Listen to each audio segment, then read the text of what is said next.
Great, awesome. Well, welcome everyone. So glad that you could all join us today here. In case you are not sure where you are, this is a presentation by Reed College. The session is early decision, the right decision for me. So we'll be talking a lot about the different deadlines that are available for you to choose to apply, and then just a few other things here and there. The information that we're going to talk about is somewhat broad. It can be applied to a lot of different colleges, as long as those colleges offer those same types of deadlines that we do. Otherwise, this information is also read specific as well as broad. And I'm going to be sharing my screen here in just a second. Before I do that, I want to introduce myself as well. I'm Devvrat. I use he, him pronouns. I am a senior assistant dean of international admissions here at Reed College. So I work primarily with the international student population. But when I started at Reed, I worked with domestic students first, specifically Southern California and Hawaii. And now I work primarily with international students. So if you live anywhere outside of the 50 US states, I am your admissions counselor. So excited to meet you all. Even if I'm not your admissions counselor, still excited to meet you and chat with you. Hopefully this session will be beneficial. Feel free to throw questions into the chat box as we go through this session. I will ask that you remain muted just to respect everyone else and make sure we can get through the presentation and the information without any distractions. But please put any questions you have in the chat box. You can direct message them to me. If you don't want to ask in front of everybody, I won't call you out. Or you can submit your questions so everyone can see, and then we'll kind of go from there. I'll spend some time at the end answering those questions. Awesome. I will go ahead and share my screen in just a second. I have to make sure I'm on the right screen. Great. Present. Can we all see that? Okay, awesome. Thank you for the head nods. All right, I just want to make sure I'm in the correct view.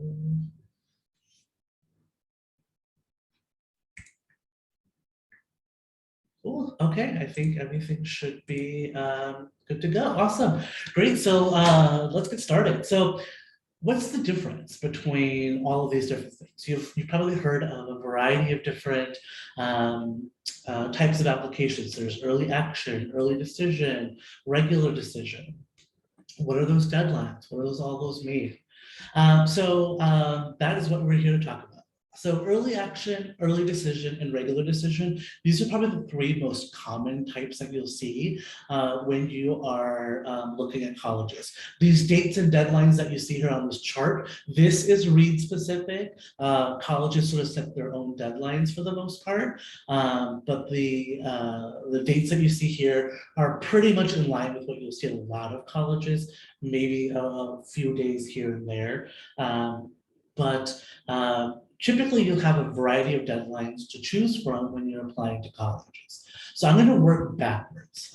So regular decision, this is our absolute final decision deadline for you to apply to college, and specifically to Reed.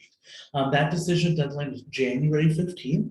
So that feels like forever away from right now, but I promise you it'll come pretty quick. I don't know about you all, but I blinked and 2021 was over or almost over. So I'm imagining that January 15th date will roll around pretty quick. But this, like I said, this is our final, absolute final decision, or deadline, excuse me, to apply. And this is, there's very few rules and regulations around this particular deadline. Then you've got early action and early decision.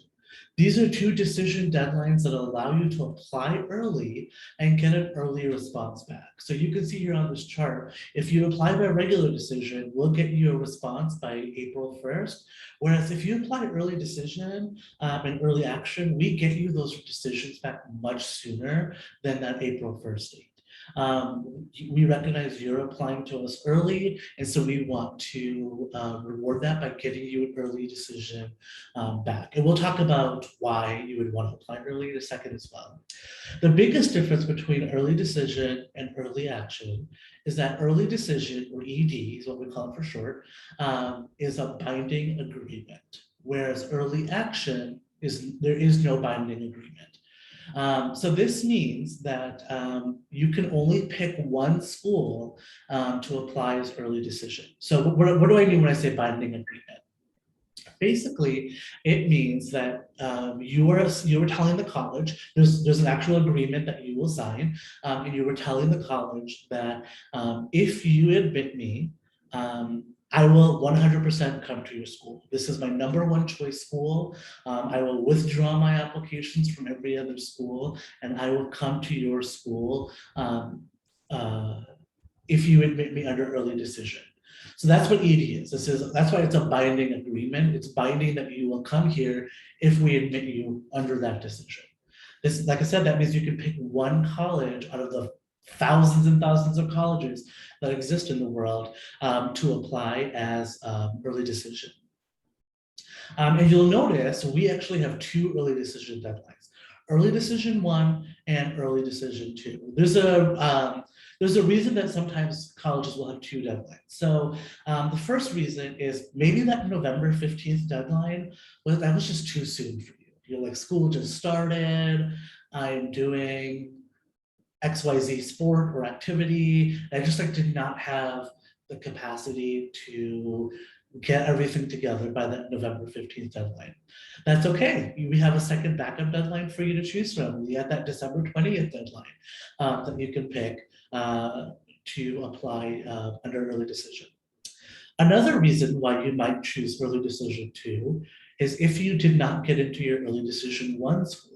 So let's say you applied, let's say you are there are two colleges that are your number one choice. Maybe it's Reed and Whitman. And let's say you apply to Whitman under early decision 1 and Whitman does not admit you. And you're like, okay, well, then I'm going to go apply to Reed as early decision. You can do that because Whitman should have their decision released before that early decision 2 deadline. And so you should know by then. And if you were not admitted, you can then choose another college to apply to as early decision under that second round because you have been released from your early decision 1 agreement when they do not admit you. So hopefully that made sense. So a couple of reasons why you could potentially choose early decision 2. Early action, again, there are no agreements there. You can apply to 4,000 colleges if you wanted as early action, and that's totally fine. I also want to note, you're welcome to apply early decision to one college and then still apply early action and regular decision to other colleges. So applying early decision does not limit you in the number of colleges you can apply. It only limits you in how many colleges you can apply under early decision. So you could choose to apply to Reed early decision 1, and then you could apply to Lewis and Clark under early action, and Whitman under early action, and Portland State under regular decision. And those are all totally acceptable.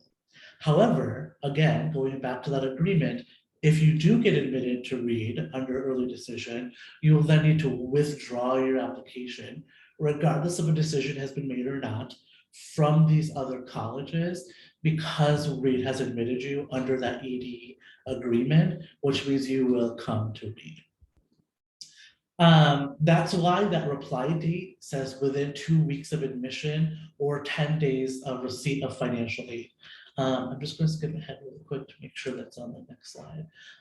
Okay, great. Yeah, we'll talk a little bit more about financial aid and sort of its role in early decision. But basically that is, you've got a couple of weeks to put that deposit down and hold your spot here on campus when it comes to early decision.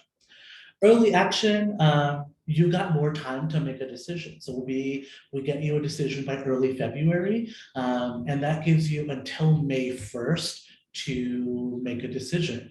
You can actually notice here, I don't know if you can see my mouse move around or not, but the reply by date is the same for early action and regular decision, which means you have until May 1st to make a decision.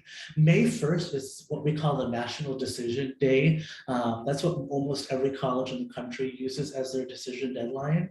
And so you have until May 1st to make that decision, but with both early action and regular decision, but you have more time to make that decision if you apply to early action, right? You get that decision in early February, you have the rest of February, all of March, and all of April to make that decision on what college you want to go to. Whereas if you were to apply regular decision, you won't get that decision, that you won't hear back from Reed until April 1st. Which means you only have 1 month to make that choice. 1 month is still a great amount of time, but keep in mind that there is potentially quite a bit of information that you might be needing before you make that decision, right? So you might only have 1 month to go visit that college, maybe talk to some current students, maybe shadow a class, maybe try a meal on campus in the commons. So there's a lot of decisions, there's a lot of things that are going to go into your decision about what college you want to go to, and you have much more limited time in that regular decision deadline than you would under early action or early decision. So those are some of those differences. Great. Why would you want to apply early decision? Great question, glad you asked. So first and foremost, this is a great way to show demonstrated interest. A lot of colleges measure this idea of demonstrated interest. Basically, demonstrated interest is how have you displayed interest into that institution. And that can look like a number of ways. That could be attending a virtual event like this.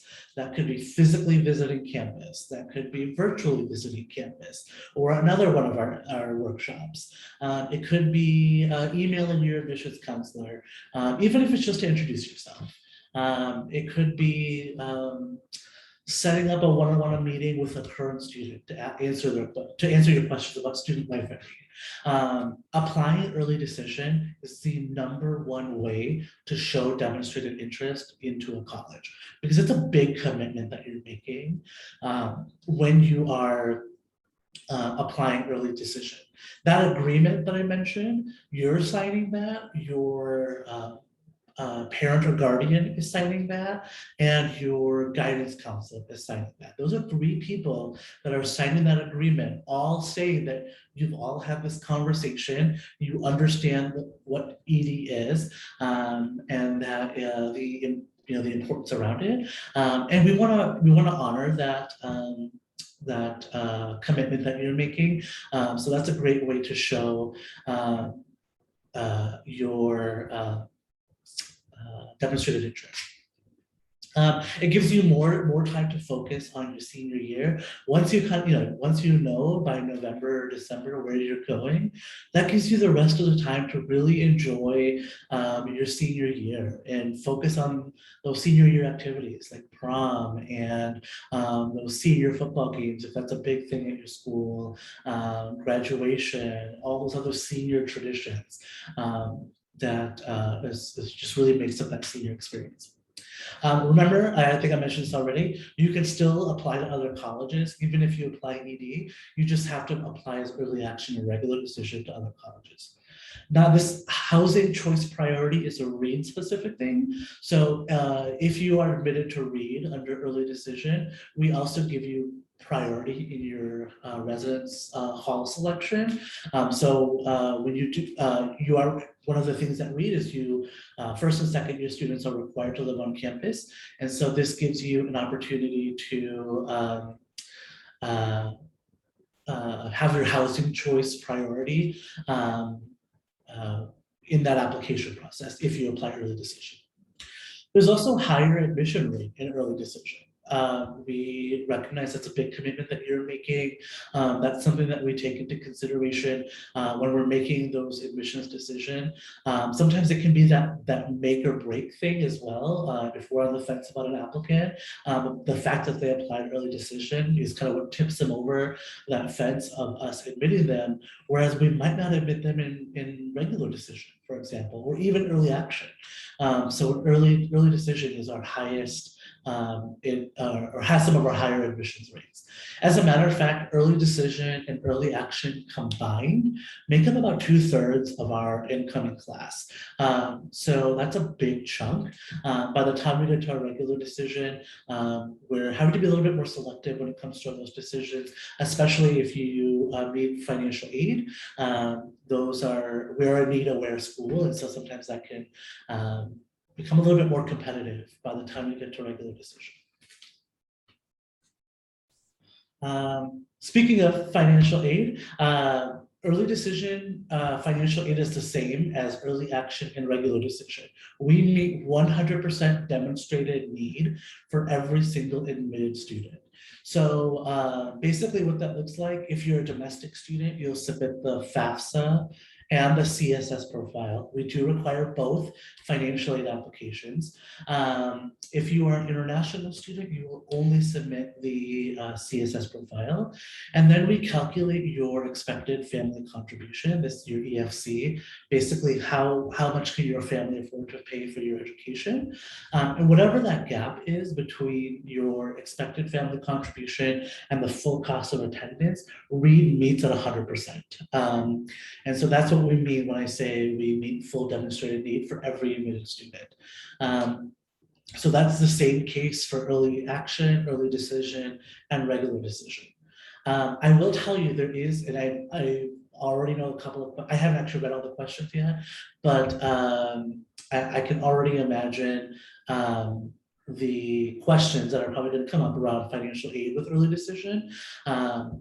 So there is one loophole with early decision, and that is if you are provided a financial aid package under early decision that doesn't meet your family's ability to pay for your education, you can then withdraw from that early decision agreement. Now, it's not as simple as that. You do have to go through a withdrawal, or excuse me, you have to go through a process with financial aid, and I am blanking on what that word is. But basically they re-review petition. You have to petition with financial aid, and they'll re-review the application, your financial aid documents, and see if maybe some information was missed, maybe information that wasn't available during that first look of your financial aid wasn't there. They'll take a look at all of that information one more time, and if it still doesn't meet your family's ability to pay for your education, that's the one loophole. We can then let you out of that agreement. So don't let financial aid be the thing that holds you back from applying to early decision rounds, because like I said, that is something that we can work with. I can tell you this is more rate specific because our financial aid packages tend to be so generous. It's rare that we have a situation where an ED student withdraws because of financial aid, because if you're a person that needs a lot of financial aid and we admit you during the early decision round, like I said, we meet full need. So it's a pretty nice financial aid award process. We have some of the most generous financial aid in the country, or among some of the best financial aid in the country. And so I think it's a really great added benefit to that early decision conversation. Who should you talk to further about this, right? It's still a big decision to make. Applying to any college under any round is a big decision to make, right? There's a lot to think about when you're looking at colleges and a lot to consider. Parent, guardian, caretaker, these are great folks to talk to about your college application and decision and all that. Your school guidance counselor or college and career counselor, these are folks who know the college realm fairly well and can really be a great resource for you. your admissions counselor. Call me, email me. I'm happy to chat things through with you. If we need to make an appointment and your whole family and I talk together, that's okay too. But don't hesitate to reach out. We're happy to talk through those things with you. Maybe a current RAID student. We have opportunities for you to connect with current RAIDs. And so that's a great way to talk about, how did you apply early decision? Why or why not? Ask other questions about what it's like to be a RAID student. So some testimonials from current students. So this one is from Pax, who's our former student body president. Said that he found the community embraced him and that he wanted to embrace it back. And that's really what early decision allows you to do. This is a quote from Nell. Nell was a student intern that we had in our office. Reed was my first choice, so early decision allowed me to express how the school's philosophy resonated with me and my own commitment to attend. It also gave me time to invest in a high quality rain jacket. It rains a lot here, if you were not aware of the Portland weather. This is from Gabri, another former student intern of ours. It was a relief to be able to get my college application out early and get a response to my college admissions decision by December. It meant that I got to relax for the rest of my senior year and not have the added stress of applying to colleges in the spring semester. So what are your next steps? Well, first and foremost, submit your application. That early decision 1 and early action deadline is coming up on November 15th. I swear if you'll blink and it'll be right here. So make sure you get your application in on time. Make sure you submit that early decision agreement. That's usually tied to your application as well. If for whatever reason it's not, we'll follow up with you and let you know. And we can always send you a blank copy as well. And then 3, celebrate. You submitted your application, you're done, and now it's just a little bit of a waiting game for us to read those applications and get back to you. But you can at least sort of take some of that pressure off of yourself of having to do the applications. Before I open up to questions, there's other ways to connect with Reed. We're doing virtual campus tours. We're also actually doing in-person campus visits now as well. So those have begun. So you're welcome to do either. There's opportunities for you to meet with current students or an admissions counselor as well. And get some questions answered that way as well. We're doing a variety of these workshops coming up. So I think I'm doing another workshop tomorrow afternoon around the application basics. So that might be worth attending if you want to talk a little bit more about the application process as a whole. Come join me tomorrow afternoon. I think it's the same time actually, and we'll talk about the application as a whole. But we do these workshops all the time, so make sure you visit our visits page at reed.edu and see what kind of opportunities we have. Check back every week because we're always updating those and always have opportunities for you to sign up. Awesome. This is our general admissions email address. So you can always email questions to this account that'll get forwarded to your admissions counselor. I'm going to stop sharing and I'll put that email address in the chat box towards the end as well. But I am happy to answer questions. I am still recording. Awesome. Okay, great. So I'm going to go back up to the top and start addressing some questions. Keep them coming. Awesome. Would you prefer interviews to be scheduled before or after applying? I know some schools treat it differently. Fantastic question. It's kind of up to you. I think sometimes it allows us to have a little bit more fruitful conversation if you sign up for an interview after you've applied, because then I can pull up your application. I can take a look at it really quick before you and I talk, and then that allows me to sort of get to know you a little bit better ahead of time.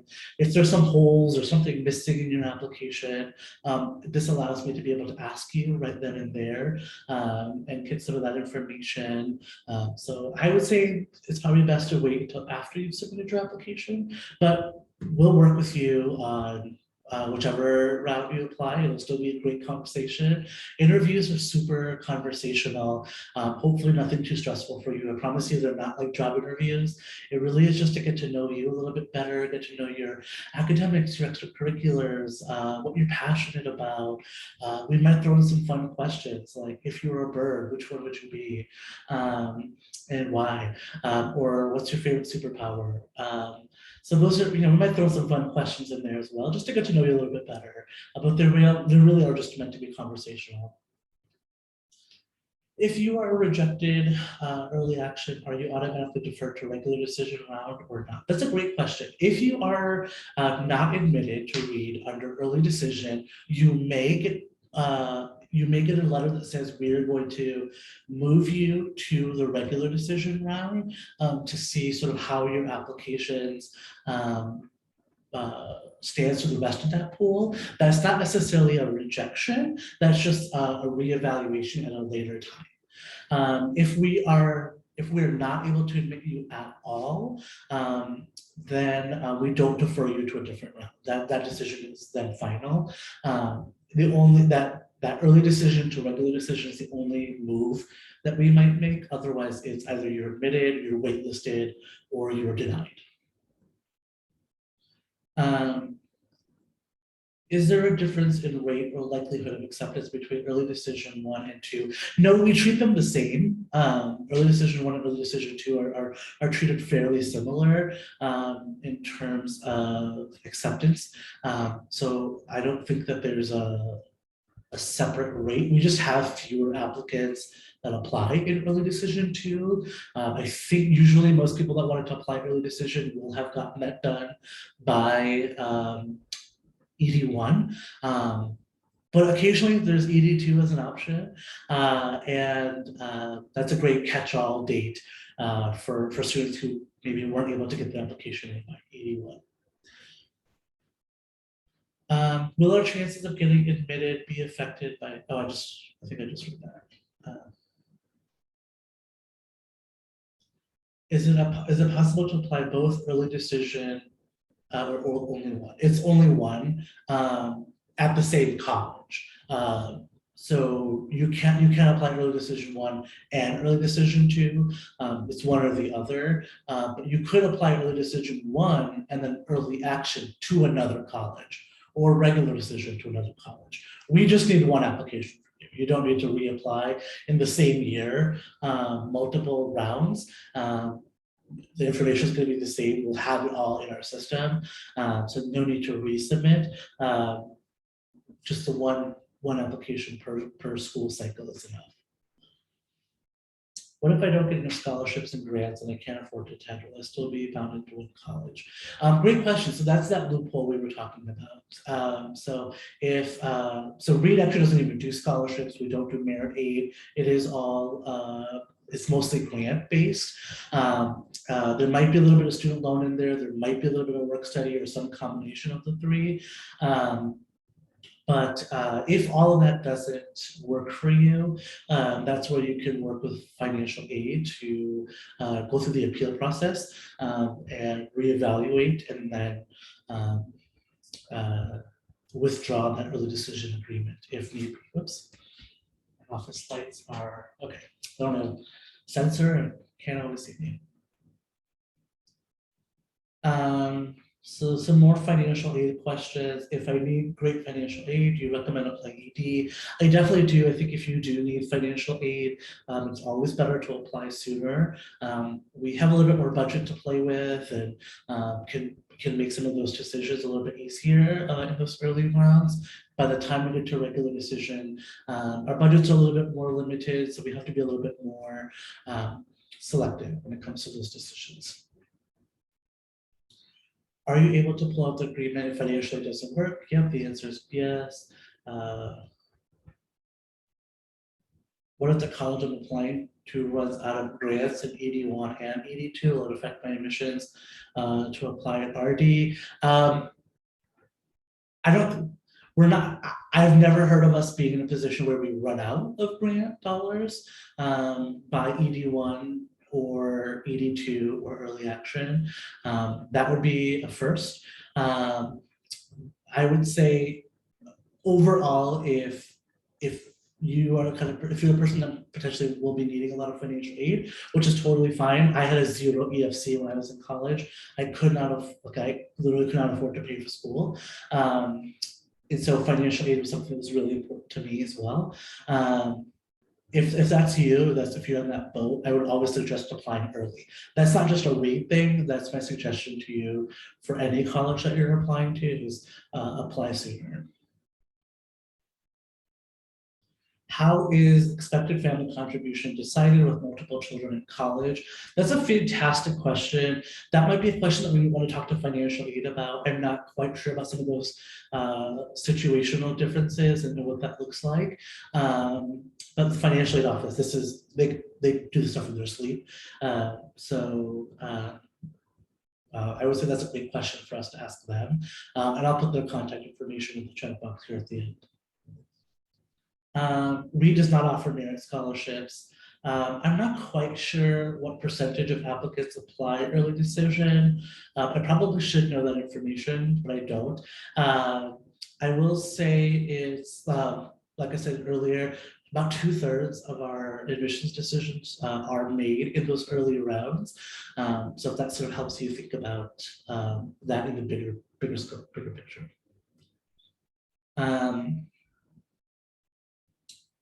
What are the approximate differences in acceptance rates and early decision versus early action regular decision? So I think we just talked about that. It's about 2/3 between the first two rounds. I just don't have the breakdown in my head per se about each round individually.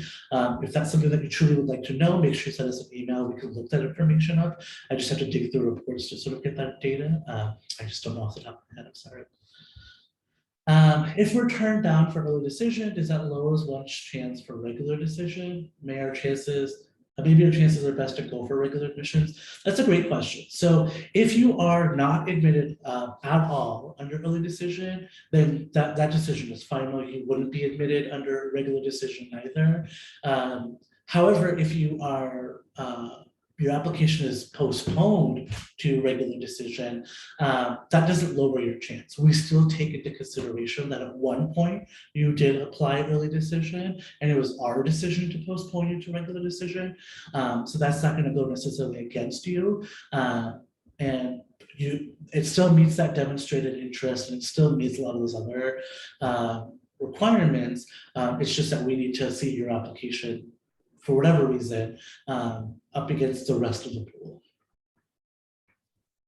Would it affect our chances of admission if our major is still undecided? That's a fantastic question. That's a question that you want to make sure you ask each college individually, because that's not a uniform thing. I'll tell you at Reed, every single student comes in undecided, and you will remain undecided for your first 2 years at Reed. Now, in the application, we do ask you to indicate your top 3 major choices. And we do that because we assign you an academic advisor based on that response, but that is not you submitting or signing up for an official major. You will not do that until the end of your 2nd year in college. So that gives you 2 years to try out a bunch of classes and make a decision or help you make a decision before you have to make that final decision. We recognize it's a weird dichotomy to be in as a 16, 17, 18, 19-year-old. Like 6 months ago, you had to ask a teacher permission to go to the bathroom, and now we're asking you what you want to do for the rest of your life. Like that's a weird dichotomy to exist in. So that's why we give you some time before you pick a major.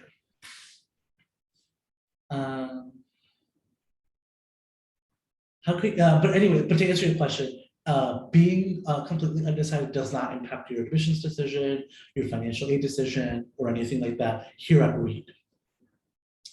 How can you sign up to meet with a current Reedie? I've seen a few questions around signing up to meet with a current Reed student. So if you go to our website, and then under the visit tab, there should be an opportunity for you to meet with a current student. If you are here visiting Portland or if you live here locally, you can sign up to do that in person. Otherwise, we're also doing tons of these virtually as well. So if you wanted to do that over Zoom, you could do that as well. There's also an email that you could email, and I'll put that email in the chat box at the end as well. But it's write so write as in WRIT. So if you don't want to engage via Zoom or in person, because sometimes I recognize Zoom fatigue is a real thing, then you can send an email to our current Read students. All of our interns are managing that inbox and can talk to you a little bit more about that Read experience over email as opposed to over Zoom or in person. How important is the on-campus interview? That's a great question. Interviews are completely optional. We admit students all the time who do not interview, but this is just an opportunity for us to get to know you a little bit better, for you to get to know us a little bit better. This is a two-way street, right? We're not just assessing you, but you're assessing us as well. This is going to be your home for the next 4 years. And you want to make sure this is going to be a place that you can see yourself thriving and being successful in.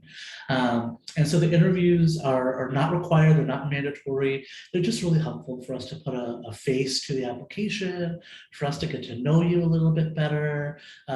So I think in that regard, those can be really helpful. It's also a great opportunity for you to talk to somebody one-on-one, as opposed to like a larger group setting like this, where there are 62 people in this room, and talk to somebody a little bit more directly. So let's see here. I'm not intending to do this, of course, but what are the actual consequences of breaking an early decision agreement? Do you send out a hitman, or does the student have to still pay tuition? What are the specific repercussions of breaking that agreement? Sky, that is a very interesting question. We will not send you a hitman, but I will send you a very sad email that you'll have to pay me for. No, I'm just kidding. That's a great question. You know, I think we are trusting you in terms of ethics to maintain that early decision agreement. At the end of the day, are there financial repercussions? Usually not. I've never heard of that being a thing. That doesn't mean it can't change, but that's never been a thing before.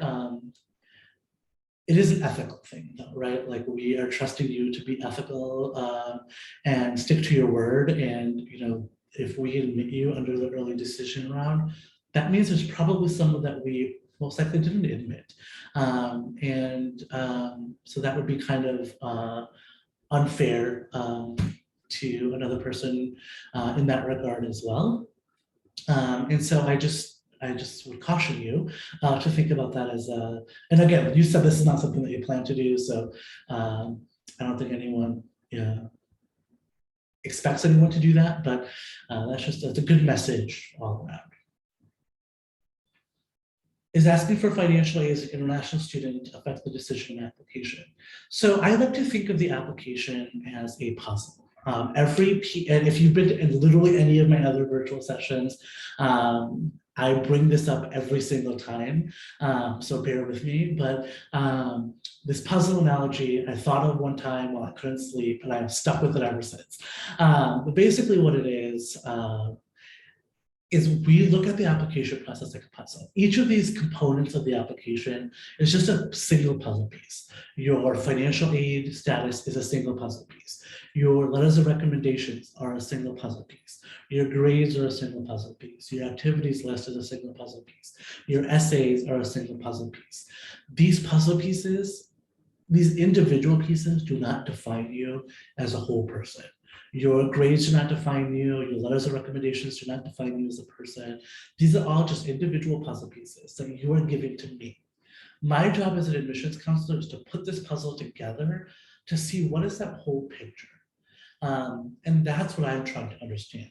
That's what holistic admissions is. And that's what READ does, is holistic admissions. And so that is something that we look at pretty closely is who are you as a whole person, right? Your financial aid is just one aspect of our decision process, but we look at everything together. To go back to your question, you know, financial aid is not going to necessarily make or break an application. It's just one factor in the entire process that we look at. Like I mentioned earlier, we are need aware, so we do need to look at financial aid status as part of the application process. We do have a budget. We need to be able to still keep the lights on and keep the college functioning. And if I could take every high need student in the world, I would, but unfortunately, that's just not the situation. But I am proud of our financial aid program here. It has been able to provide a lot of students the ability to afford an education that is as rigorous and as special, more importantly, as reads.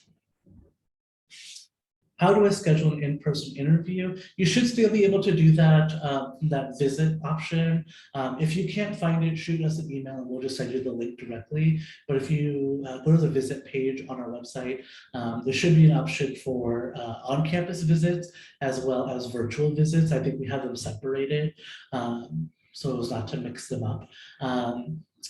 So you'll just want to make sure you go to the on-campus options to sign up for that. Awesome. I'm already signed up for an interview next week when I'm visiting Reed. Should I have another one after I apply? No, we limit interviews to one per person. If you have an interview coming up already, you haven't submitted your application, again, that's totally fine. You don't have to have the application in. It'll still be a great conversation. You'll still be able to get to know you a little bit better. Unfortunately, we just don't have the capacity to interview everybody, let alone people twice. And so unfortunately, we do limit to just one interview per person. What is your advice to students who are having trouble deciding between schools to apply early decision to? That's a fantastic question.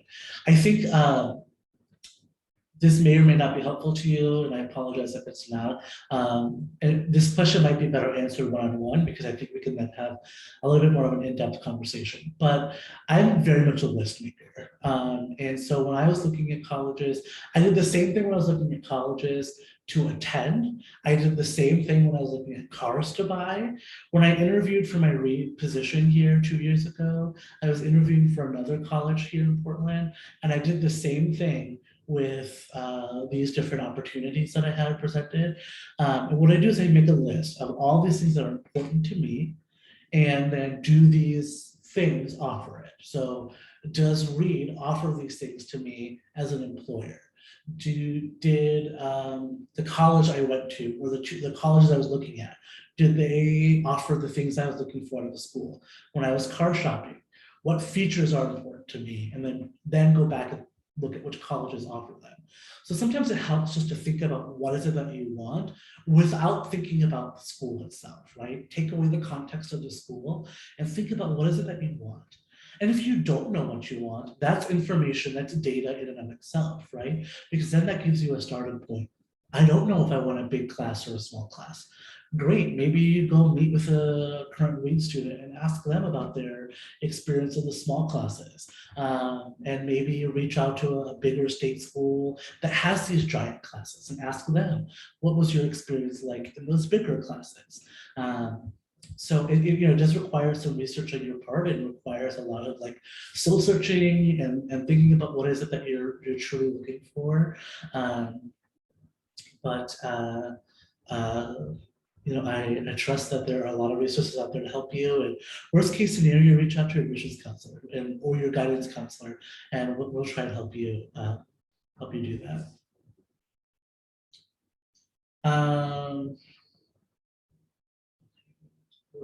I lost my spot.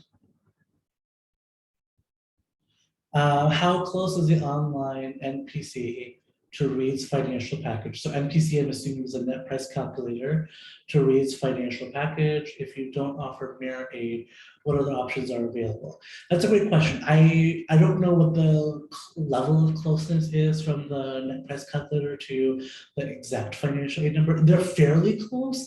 I just don't know what that degree of like marginal difference is. I also think like the net price calculator doesn't always take into consideration some, maybe some specific, very nuanced things that might be a part of your financial situation. but otherwise they're usually pretty close. So your financial package at Reed will be mostly made up of grants. That's money you do not have to pay back.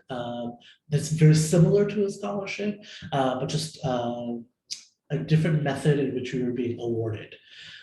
There might be a student loan in there. Reed keeps student loan minimums pretty low. We're not trying to make you go into hundreds of thousands of dollars into debt. Reed has some of the lowest financial aid student loan debt numbers out of any college in the entire Pacific Northwest. We're top 3 on the West Coast and top 10 in the US in terms of lowest amount of student loan debt. So we do try to keep those at a bare minimum. We want you to have a little bit of skin in the game, but not enough that's going to make you go, like I said, to hundreds of thousands of dollars into debt. That's not our goal for you. There might be a little bit of work study in there as well. So work study is where we give you a job on campus, usually 5 to 10 hours a week. You're working in one of the offices or the library, the bookstore, the sports complex, whatever, part-time, like I said, 5 to 10 hours a week. You earn a paycheck just like normal. That paycheck you can then put towards your books and supplies, room and board, food, your hall, your dorm room, whatever it is that you need in order to support yourself while you're in college. Usually some combination of the 3. So grants, loans, and work study. Usually we try to do it as much as we can in grants. If you bring in any kind of external scholarships or any kind of external aid, that will then replace the work study first, then it'll replace the loans next. And we try to eliminate those 2 sources before we try to take away any grants from you. Do you caution applying ED if we can't visit before the deadline? That's a decision for you to make. I think if you are, like if you can visit virtually and that is enough for you to be able to make that decision, I think that's totally fine for you to do so. If you're not able to visit before that ED deadline, I think there are other ways for you to connect with the school virtually, just to sort of kind of get some of the answers that you're looking for. We even do virtual campus tours where we're like walking around with an iPad and show you the campus. So you can still get like a good sense of the grounds and the building and the vibes. So I would definitely recommend that. Wu, I think you've had your hand up for a while, so I'll go ahead and call on you.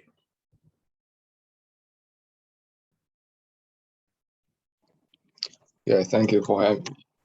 And my question is that, first, I know that a lot of they graduate with different majors.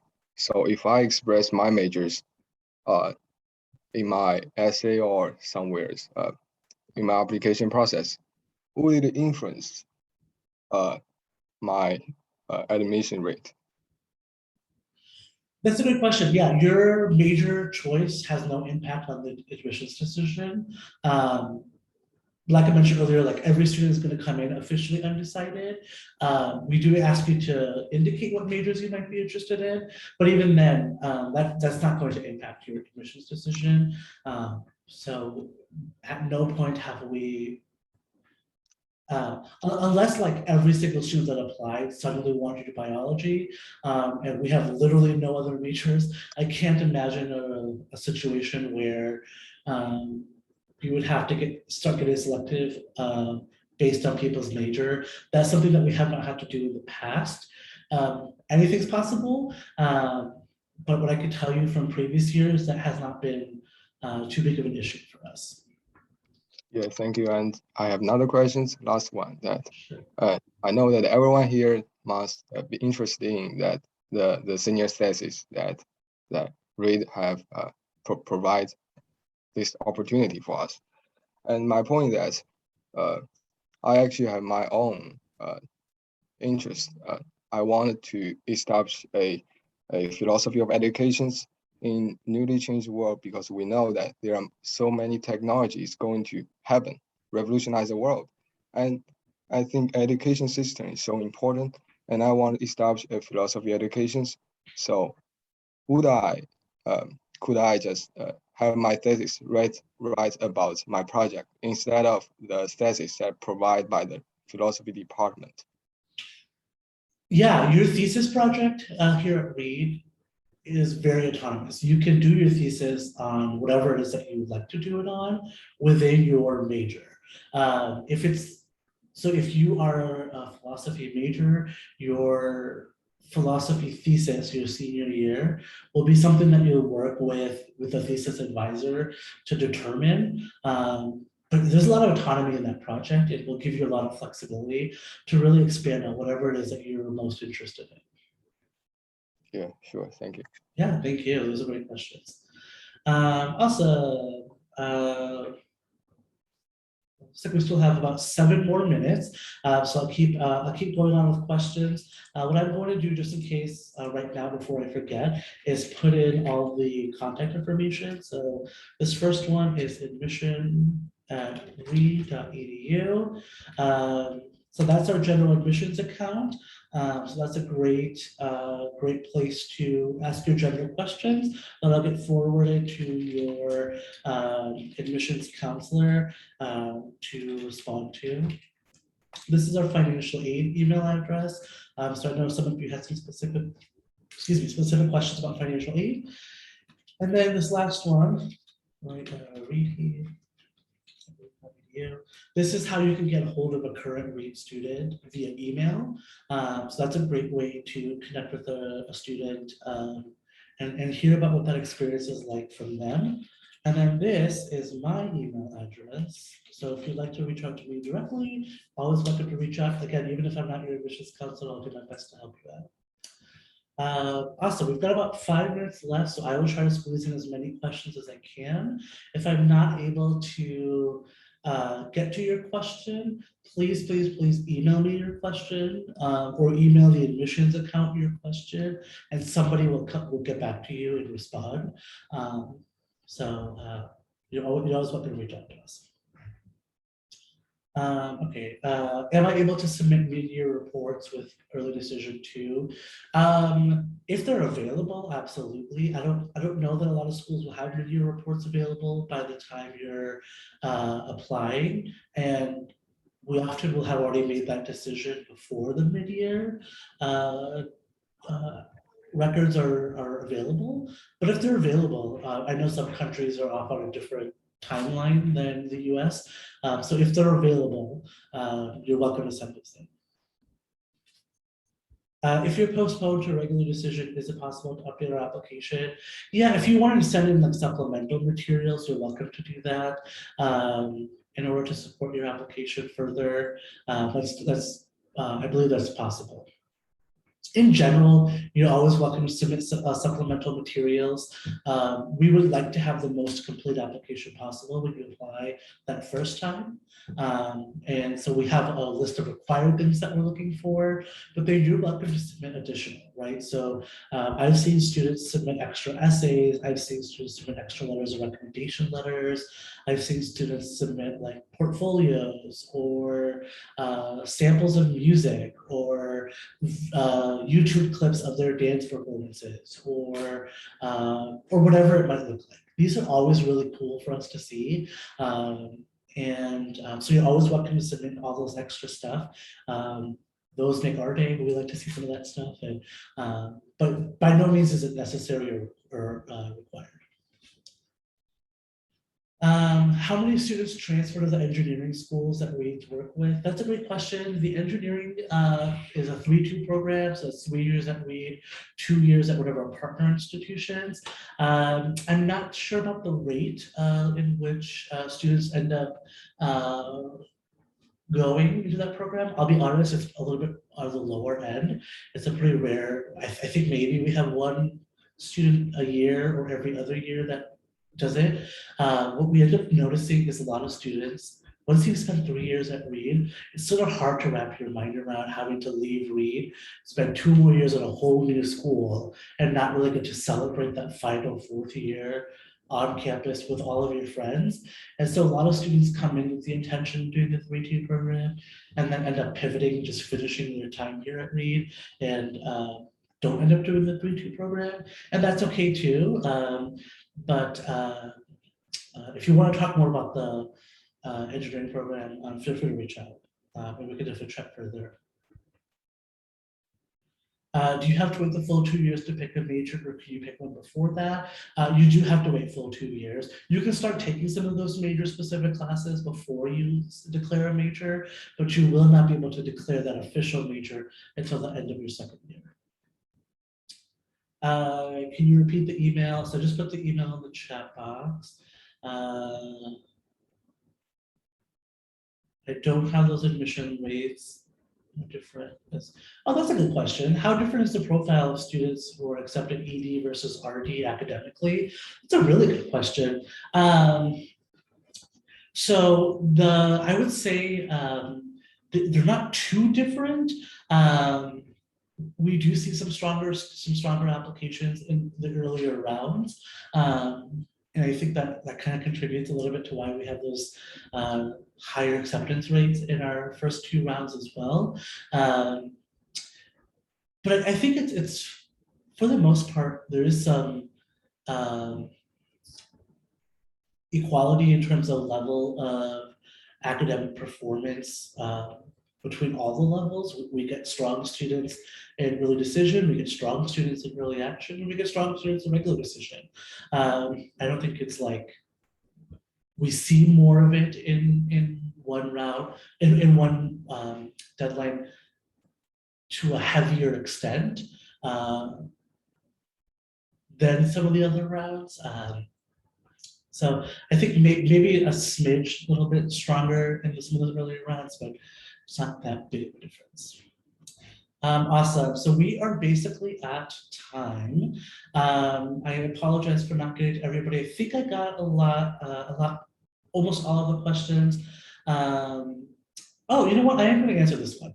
What is it that you like about Reed College the most? Like, aside from the financial benefits or whatever, why do you work here? That's a fantastic question. So this will be my last question, and then I'm going to sign off here. And for me, I get this question a lot. And for me, it is hands down the students. These are some incredible students. They're passionate about learning. They're passionate about growth. They're passionate about the world around them. They're very inquisitive, and they love to ask questions, and they love to learn for the sake of learning. They love to really get in depth with the things that they're excited about and they're passionate about. And sometimes those passions match with their academics, and sometimes they don't. We'll have students who are like super passionate and want to major in philosophy, but then will become nuclear reactor operators here on campus because they also like the STEM field. And that like eclectic mix is just not something that you see in a lot of places. And I think that's what I really, really love about this school, is just this this atmosphere of this like intellectual curiosity that bleeds into everything that we do. And it's fun to be part of. It's fun to be around. So that's what I would say. Great, awesome, fantastic questions. Hopefully you got that contact information. And you all enjoy the rest of your day. This will be, this was recorded. I will have this available online, I believe. So keep a lookout for our YouTube page. I think that's where we're putting all of our recordings. If after like a week you're not seeing it there, shoot me an email and I'll send you the link directly. Otherwise, thank you all so much. Have a great rest of your day. Thank you. Thank you so much. Have a good night. Thank you. Bye. Have a good afternoon. Thank you. Thank you. Guys.